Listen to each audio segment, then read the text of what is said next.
Welcome to the riskadvisor.com podcast. I am Jim Henry, and here with my good friend, co-host, and guest, Sal Lafreri. Today's topic is risk is inversely proportional to common sense.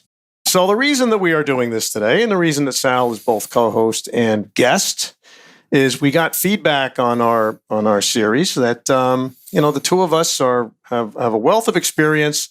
We ought to be talking about more stories. We ought to be giving more of our background. And here we are trying to be, polite to our guests and not eating up, too much of their time. So we said, you know what? Okay, let's do some to get out some of those perspectives and backgrounds. And what better way to start than doing a series on common sense, which I think we both feel as if we built up over our decades of our careers.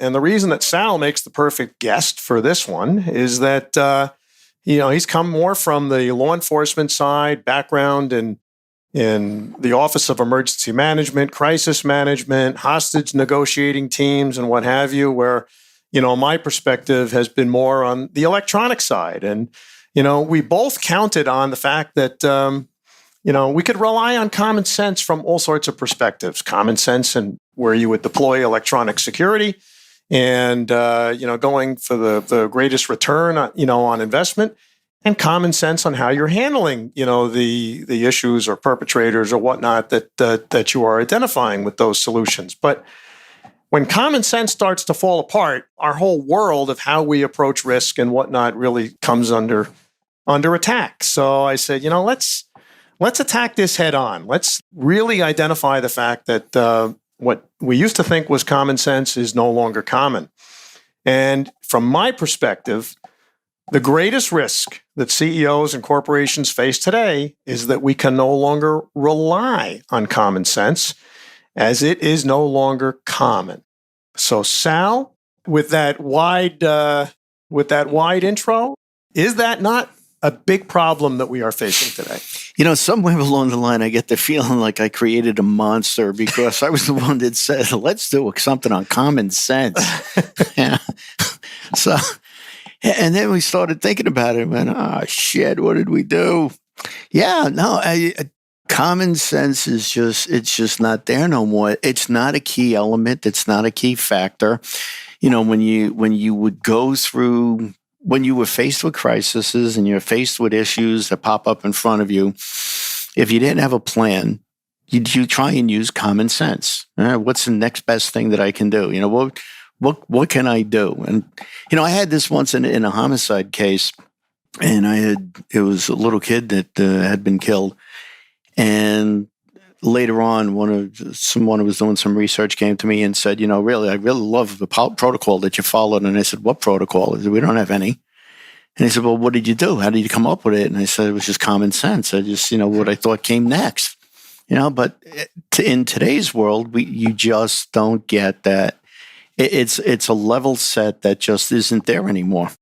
Well, it's a fear factor now that, when you apply common sense and you're using any sort of subjective determination, somebody is going to say that you have a prejudicial view because of some agenda that you have. And that is really what is undermining, so much of our culture and society and businesses today. And it's handicapping, law enforcement from doing what's logical in law enforcement, right?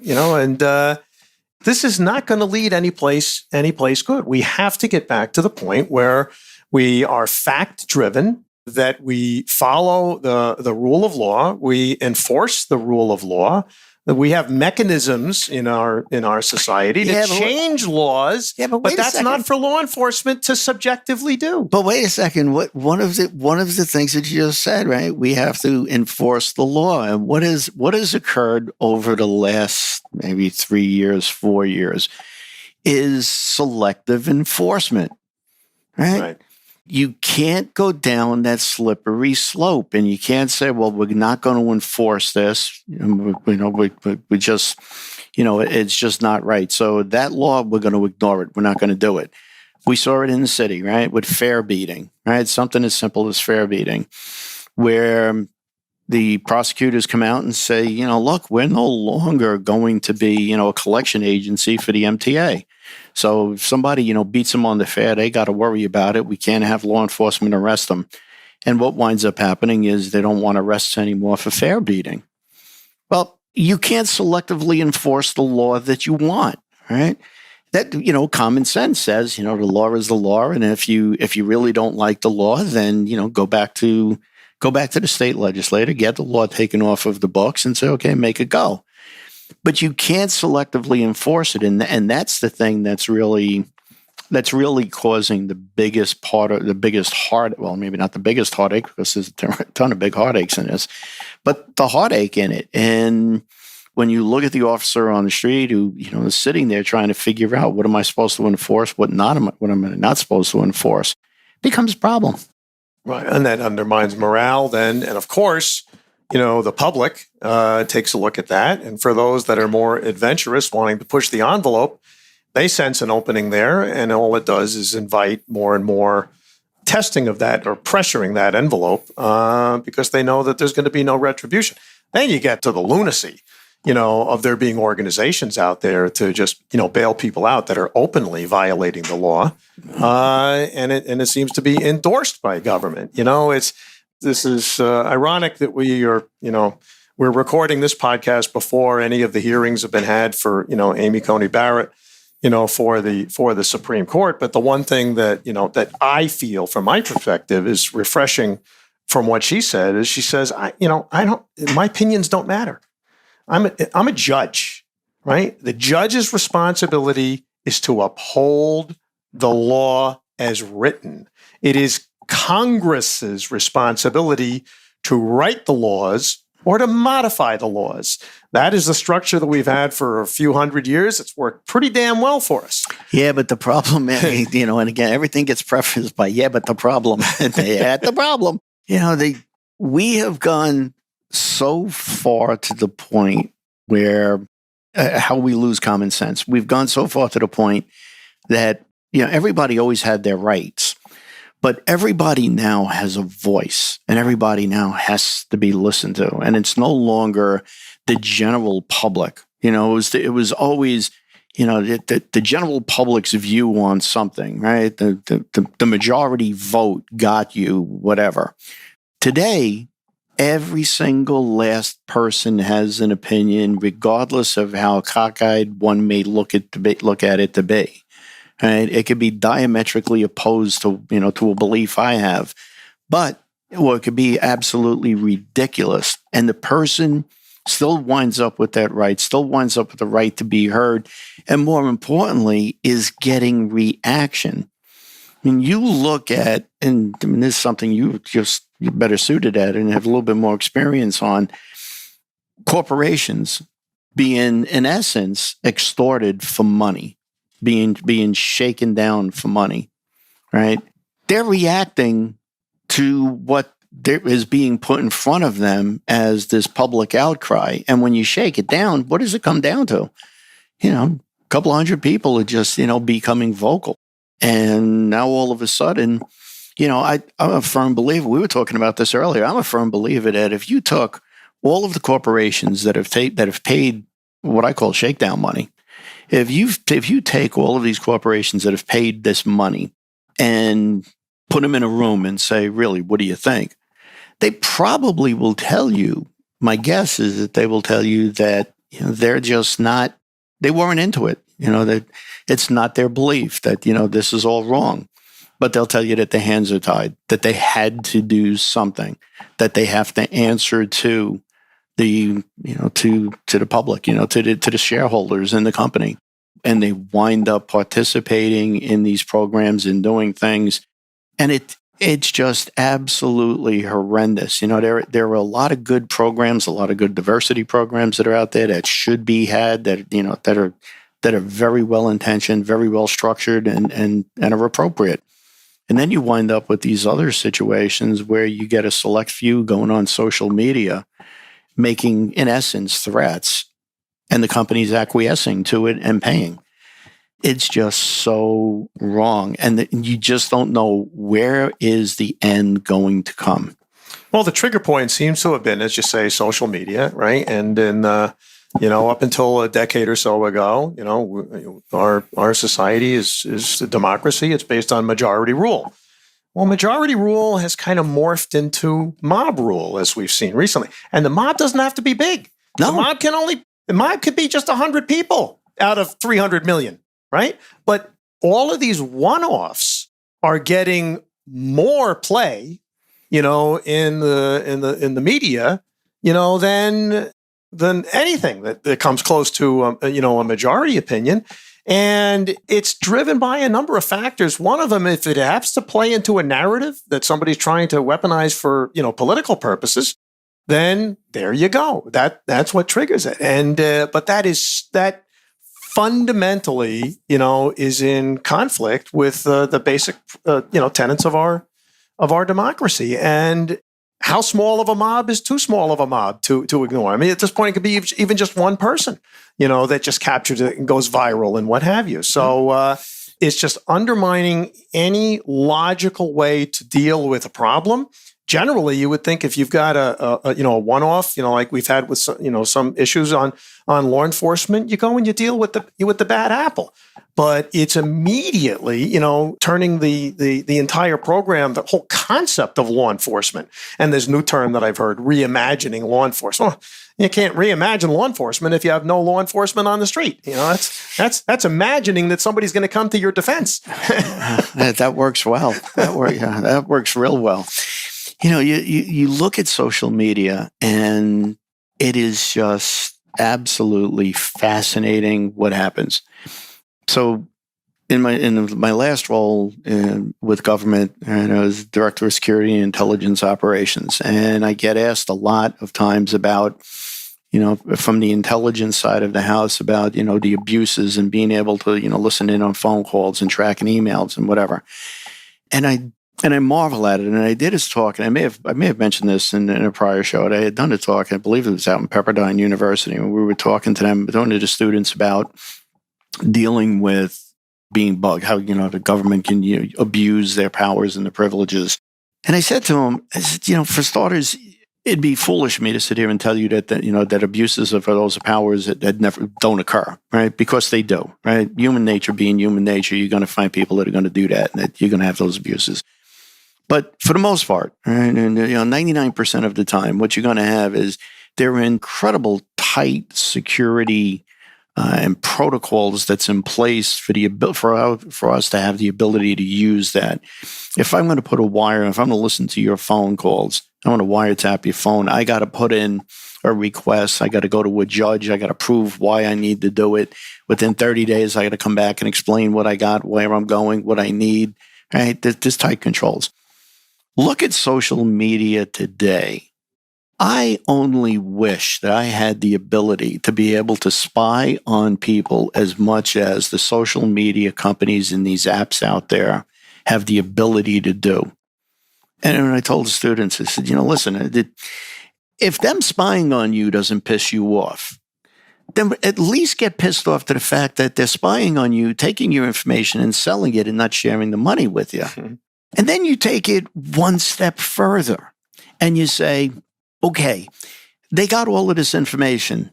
Now what?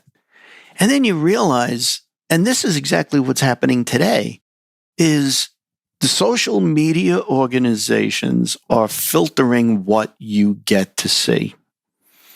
And it gotten to a point where it's virtual brainwashing.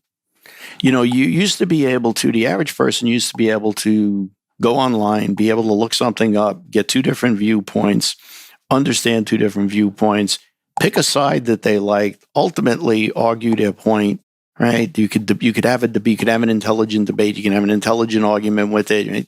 You can take it all the way down, but there was always some commonality where you understood at least both sides. In today's world, and especially when and I see this at home, with kids, they only see one side of it. And there is no other side for them. And it's a form of brainwashing that they're going through. If you want to do an example, take two laptop computers, take your computer and your wife's laptop, or two friends' computer, whatever. Just take two different computers, put them down, type the same phrase into Google, and see the differences in the results that you get. It's a form of brainwashing that's going on. Right. And it is absolutely scary. And they are controlling, the groups behind all of this are actually controlling. The big joke, right? Russia was Russia was going to influence the election. Facebook has twice as much influence as Russia does. They know where these things are coming in. They know the messaging that they're putting out. They'll put out what they want, right? That's the bigger risk. You're going to talk about risk, bring it back to the show, risk. That's the bigger risk, right, is what these kids are being fed. That's a good point. Take a break here for our first segment. I'll just remind everyone you are listening to the Risk Advisor podcast hosted by Jim Henry and Sal Frary.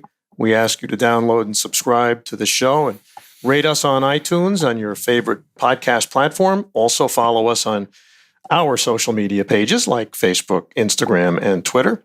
If you are interested in having one or both of us speak at an upcoming event or would like to consult with us, please go to our webpage at theriskadvisor.com to set that up. So segment 2, let's talk about some of the logistical ramifications of this erosion of common sense. And after, Sal teed this up with the immense control and invasion of privacy and what have you that's going on here with the open arms endorsement of much of the millennial generation, because they think this is so easy, to communicate. But on the contrast is we have these tools going from my perspective in electronic security, and we've had a couple of guests on that have talked about the immense advancements in facial recognition, in analytics and what have you. So the integrator, of me says, these are great tools. We can generate data, and like you said, data can be used wrongly and it could be used correctly. But the concept of collecting that data, compiling that data, and building intelligence of these machine learning systems that can spot activities that are more suspicious than others, because the outcomes, teach the systems to look for that kind of activity. Yeah. And some are different based on different demographics, different settings, different countries that they're in, different cultures, different behavioral activities are normal, abnormal in other countries and what have you. So here's a great tool, as I see it, that can be put to use, by systems integrators for their clients, for their customers. But there's hesitancy to use it because they're going to be accused of invading privacy. Mm-hmm. And yet in contrast, you see what's going on, on the social media side. So the integrator's like stuck. He's got these great new tools that are coming out that can be very effectively deployed. It is not up to them to decide how to use that information. That is for the end users, to determine, based on what they perceive their needs are. But to just eliminate or ban the use of some of these technologies, as has been done in certain municipalities, just seems to be a complete contradiction. It's a contradiction, and again, where you would look at a particular problem and you have a solution. And we're talking about where you have really victimization, right? We all see these things in our worlds when we're doing the consulting projects. We see, you sit down and you talk to a client who has, a potential issue, right? And then every once in a while you get those where there's a real victim involved, and you really have to. It just gets to a whole different level, right? Where it's serious and it becomes life and death. And sometimes the things that we get involved in, get to that point. And you look at it and you go, so the common sense approach here is I have 7 different entrances that I got to worry about. And I may have an entry of somebody that's coming in, especially like in a workplace violence, somebody wants to come in, is going to shoot or whatever. And I got 7 different entrances. Do I put 7 guards on those entrances? Well, we've all seen guards at entrances of properties, right? And we've all seen the effectiveness of it, right? They wind up, in essence, getting distracted. To be polite, they get distracted, right? Otherwise, they're just not paying attention for whatever reason. And the opportunity for somebody to come in and do something against them is pretty high, right? It's not an effective barrier to stop. But now you got this technology where you can put a camera up and it's going to alert you that the person's coming in and set off an alarm and let you know. And you recognize the threat coming through the door. And you go, this is great. The common sense approach is I put up the cameras, I put this in. But now you wind up in a situation where, well, maybe I can't use the camera, or it's been outlawed, or we're not allowed to use it. And you sit there and you go, but the common sense approach to this is use the technology. And that's the most frustrating part out of this, is where you wind up with victims becoming victims because you're trying to satisfy a couple of people with incredibly radical views. Well, compound that problem even further. Let's say you dodge that bullet and you are able to deploy the devices, right? And now you see that you have a true threat. And one of the common sense principles that we've always, being able to count on is that if you have, a guard service or what have you, you have electronic security, you've got surveillance, you've got data, you can present this information to the authorities, you have a problem, developing, you call in the authorities when you know that you got a problem. You never thought that the authorities wouldn't be there if you called them, or that they would show up and be told to stand down because of the, some other optics or agenda, that they're trying to satisfy. What does the CEO do now that he realizes that given of calling 911 and getting a prompt response isn't there? Is this opening up a whole new area of consideration where, entities really need to be considering their own armed law enforcement, just in case they have to be backing up or standing in place of the local authorities? So I had an experience with the last set of riots, although I think to be politically correct, I'm supposed to be calling them mild disturbances. But so we had these riots in New York, and I get a phone call at around 11:30 one night from a guard at one of the buildings. And he says to me that the commercial establishment we attached to the building was being looted, and they broke through the glass. They were running into the store. They were ripping. They were looting the store. And I said to him, did they get into the lobby on your side? He goes, no. He said, doors locked. I said, okay. I said, you're feeling relatively safe in that? He goes, so far. But if they come down, a couple of doors down, I'm going to have a problem. So we go, you got a place that you can run in, you can hide, right? And I'm thinking about the idiocy of the conversation. Here I am trying to protect the security guard, the guy who's supposed to be there protecting the building. Now we're trying to keep him alive, trying to keep him out of harm's way. But the fun part, and it kind of goes to what you were just saying, I said to him, have you called 911, called 911? And his answer to me was, he kind of like stopped for a second and he went, why? I said, to call the cops. And he goes, they're here. They're watching. I'm like, where do you go next? Like run and hide. I mean, I don't know what to tell you. I just kind of sat up straight in bed, just kind of shook my head and went, this has got to be a dream. This can't be real. But it's to your point, did you call law enforcement? And, in this particular night, they were standing there watching the looting going on. Right. All right. That kind of frames the logistics now. We'll move into segment 3, where we can talk about some solutions. And that will be interesting. You are listening to the Risk Advisor podcast, hosted by Jim Henry and Sal Freri. We ask you download and subscribe to this show and rate us on iTunes or your favorite podcast platform. Also follow us on our social media pages like Facebook, Instagram, and Twitter. If you are interested in having one or both of us speak at an upcoming event or would like to consult with us, please go to our webpage at theriskadvisor.com to set that up. So solutions.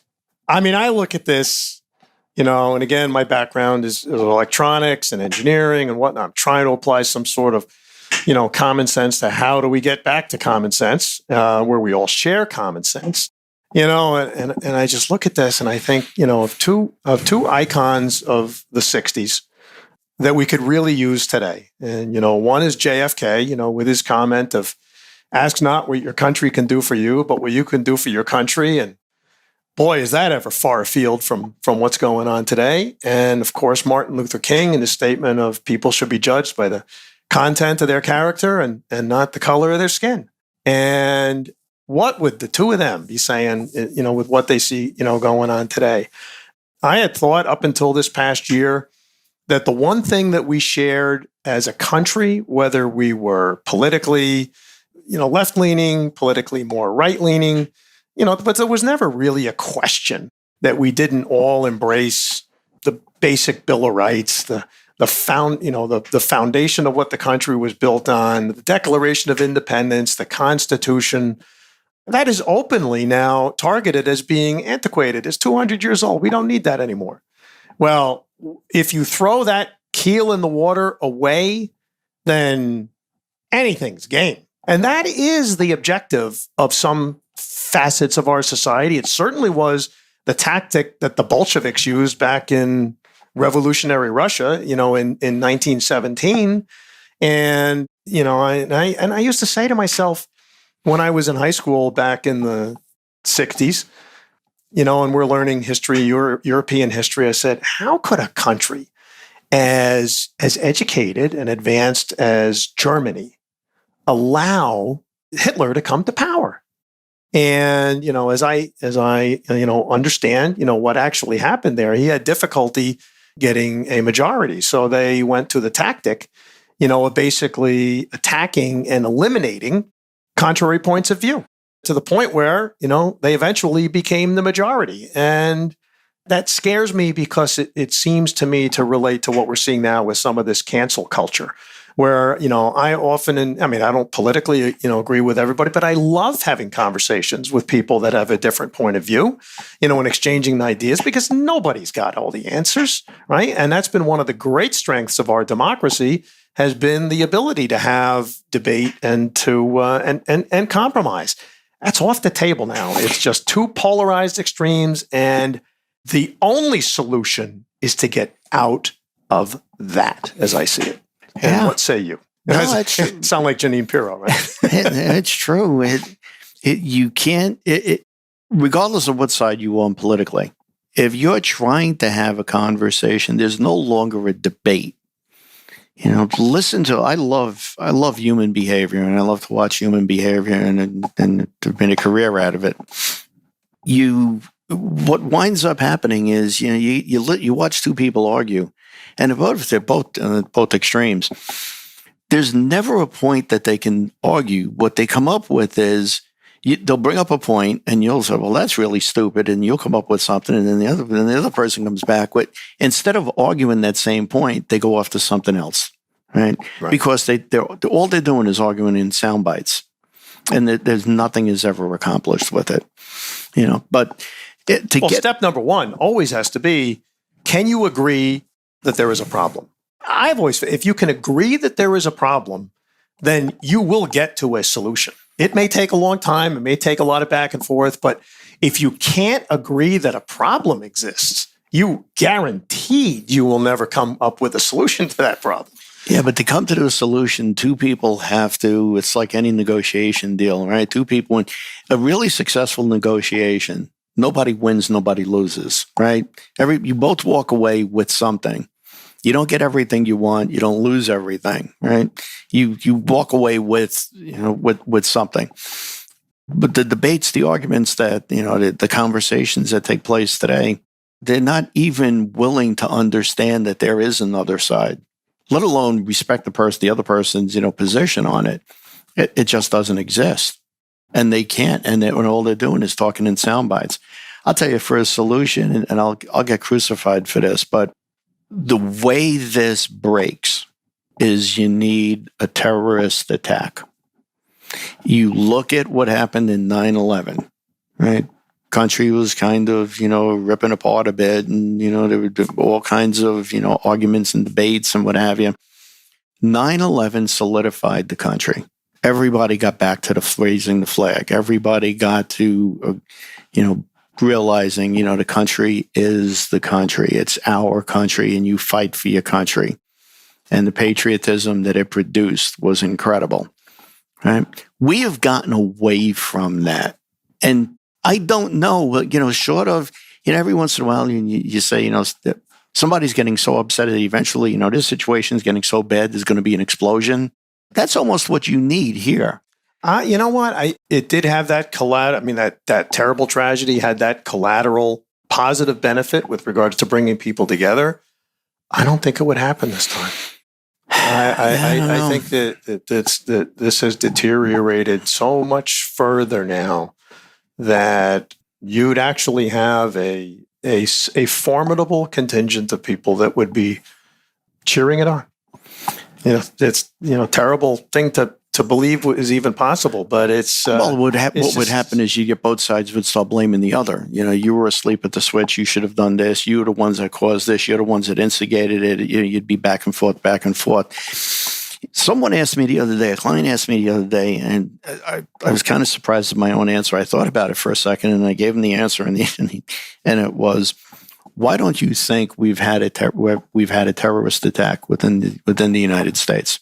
And I said to him, and I thought for a second, and my response was, if you look at ISIS and Al Qaeda, and you look at their techniques and what they try and do, right? You go into a crowd, and you make people unsafe if you set off a suicide bomber, or you blow up a car, or you detonate a bomb, or you do whatever you do, right? You make people feel uncomfortable, right? You cause a whole bunch of chaos.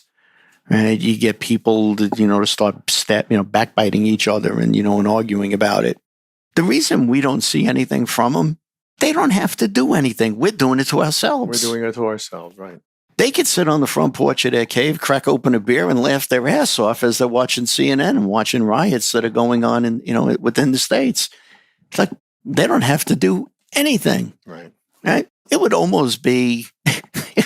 The lunacy of where we are today, it would almost be a saving grace for something like that to happen, because then it would just jolt everybody back to reality. Other than that, you just don't know where this ends. There are so many parts and pieces to it, between the social media, between regular news media and their selection coverages and what they're trying to achieve and who they're going for. I don't know what the solution is. I think as a people, we can handle, any problem, any challenge that faces us if we all agree that, that we want to save our society. And you could take all the threats from COVID, from the Russians, the Ukrainians, the Chinese, the Venezuelans, the Iranians, you throw them all together.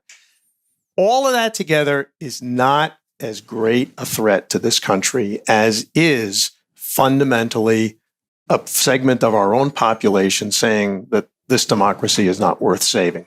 The republic is not worth saving. That is far more serious than all of that other stuff put together. And that's why I think, we really have to face that fact that part of it is fomented by social media. It's exacerbated by the fact that this last generation has been woefully uneducated on civics. The average voter does not know the average amount of civics needed to make an intelligent decision. And that's where you get, groupthink and people are just following like sheep rather than making their own decision. And fundamentally, if we have an educated, society that is not being fed fake news, we will eventually, and always in the past, have made the right decisions. But that is not happening today. And we talked earlier about this. All the discussion of immigration, legal immigration, illegal immigration.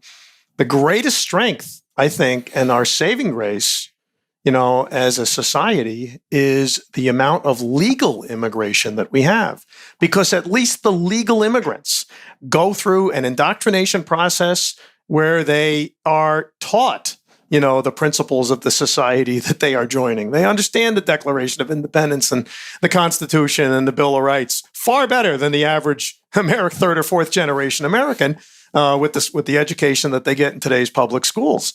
And they're more often the ones that are leaving societies that have experimented with systems other than ours that have been so unsuccessful. And you see them being, the most pro-American, segment of our society. Yeah, that whole thing about, I'm still trying to figure out where the term illegal became undocumented. You're illegal, you're illegal. Right? Do it in any other country. Try and run across the border in any other country, you get shot. And if you don't get shot, you get arrested and you go to jail. There's no illegal is illegal, but we've gone so far, past common sense that we're allowing these things, and the impact. I mean, we've talked about it in prior shows about unintended consequences, right? You look at what's happening with the illegal immigration. You look at what's happening, especially in Southern California. You look at areas like that where it's impacting the quality of life, and it's impacting the quality of life not because they come across, but the fact that they start eating up all of the resources. You have a population that demands services that you're just not prepared for. Your hospitals become overcrowded. Your ambulance system, medical transportation becomes overwhelmed. Your law enforcement becomes overwhelmed. It's the quality of life issues that really start to affect. It's those unintended consequences, and it's those are the real issues that you run into. And then, from our perspective, and you start looking at that as risks, and then you start looking at, corporations and having to make decisions on how they're going to secure their facilities, the technologies that they're going to use, the policies and procedures they're going to put into place. And you realize now that you have a whole nother dynamic that you need to be aware of and you need to be, prepared for. What used to be, you had the common sense, you had, the financial issues, and occasionally a political issue. And that's how you basically made your decisions, right? About what technologies you were going to deploy or how you were going to solve a security or a risk issue. And now you got this whole new dimension that's coming in that, separate and apart from, the internal politics.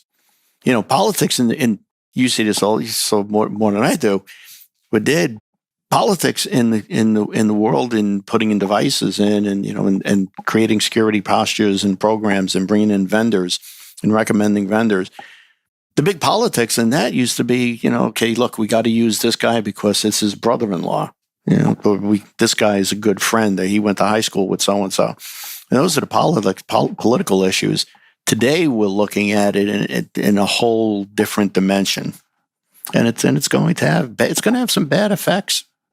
Well, you have any hope or expectation or both that something will change once we at least get past the election and the temperature goes down a bit? In all of the planning that I'm doing now with clients, it's all about how bad it's going to be. Regardless of politics, regardless of what side of the fence you're on, it doesn't matter. I think either way this breaks, it's going to go bad. If Trump wins, there's going to be riots. If Trump loses, there's going to be celebrations that'll turn into riots. If Trump loses, he challenged the elections, there's going to be riots. If Biden loses and challenges the elections, there's going to be riots. I think we have enough nuts on both sides of the aisle that it's just not going to be pleasant. And I think it's something that can be ongoing. Well, you forgot the other possibility that Biden wins, Trump doesn't challenge him. Right. And there's still riots because the super left, wants to make sure that Biden goes does exactly what they want or else. But this is going to be the hanging Chad times 50. This is going to go straight across the country. And when you start looking at, tactics and techniques that have been used by anarchists, right, by the protesters, when you start looking at the tactics that they've been using, right, with the fire bombings and the rioting and the looting, the process that we're talking to clients about now is actually putting plans in that are very similar and equate to when an embassy gets overrun, right? How they have to be able to shut down quickly, and throw stuff in a burn bag and burn the classified material and then secure the keys and all of that stuff and secure the personnel and extricate the personnel. It's that type of a thing.